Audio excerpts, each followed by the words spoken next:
Ito yung mga spots na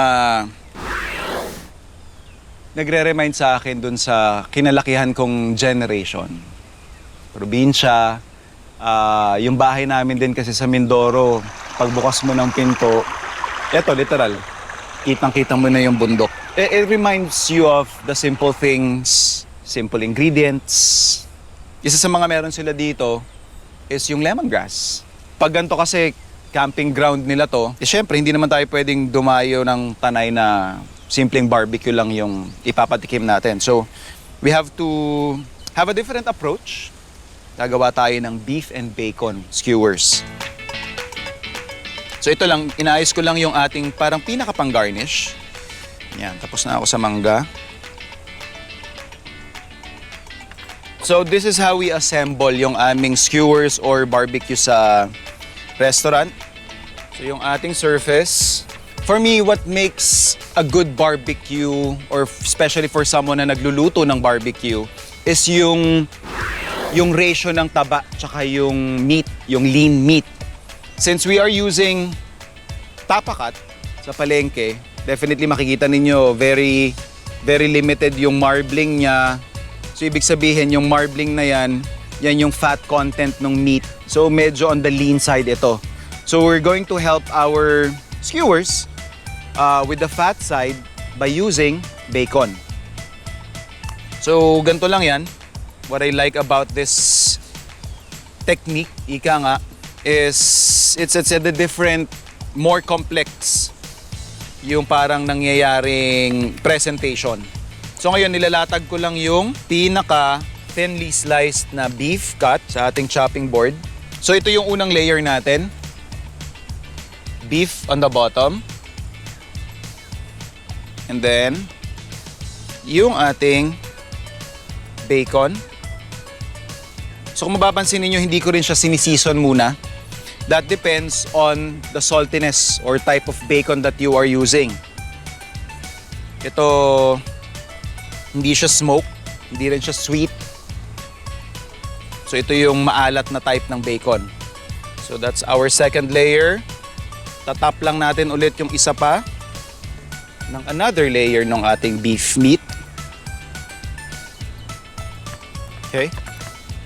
And then another layer of our bacon.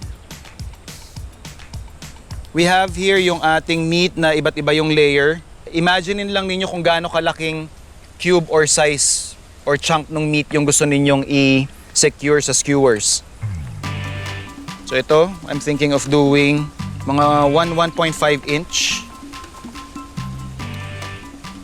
Kunin natin yung isang portion.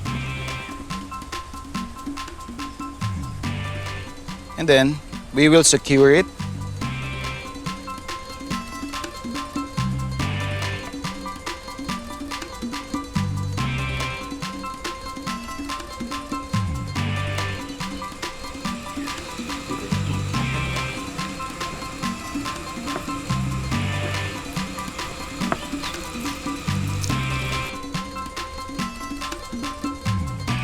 Okay na po ito.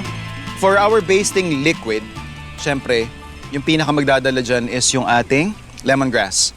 So we have here yung pinaka stock. So finally chop natin yung ating lemongrass and gagamitan din natin ng almirez. So basically, yung oil na meron dun sa ating lemongrass, yung aroma niya, matatransfer doon sa oil na ilalagay natin. So that's our chopped lemongrass stock. Lagay lang natin dun sa ating almirez. Let's add some salt, sugar, pepper of course, and then konting oil muna, then lemon.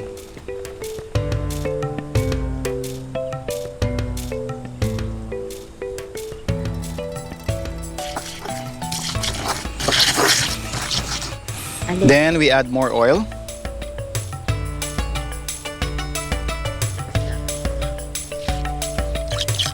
Pwede tayo mag-grill.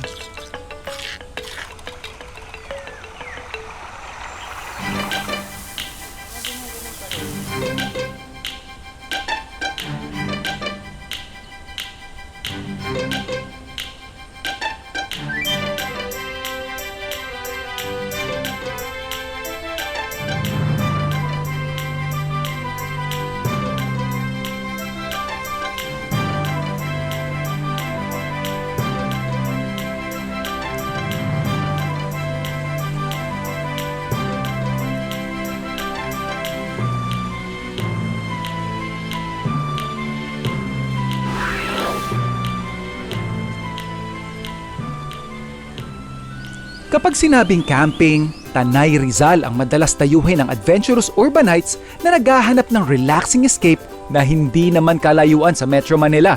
Kaya naman ang tinayo ni na Ma'am Olive at Sir Rino Buyo ang kanilang farm and villa, ecotourism ang isa sa mga naging layunin nila. Pag gusto lang nila ng parang camping lang na at least meron ng bahay. Structure actually po, ano? Oo.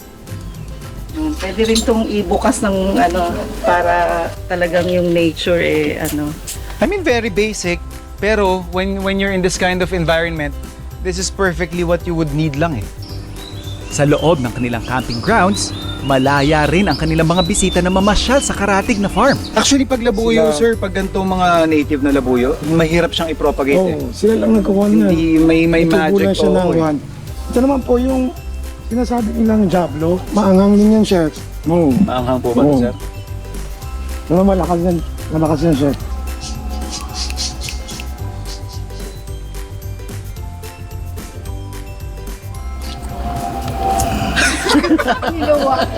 Buwa. is everyday dito, chef, fresh. Libre kami yung mga kuhan. Fresh Totoo. I eggs. mean, yung mga ganong simpleng bagay po, ang laking tulong eh. Yung kinakain mo is parte ka dun sa proseso. Iba yung kan eh. Iba yung sarap eh.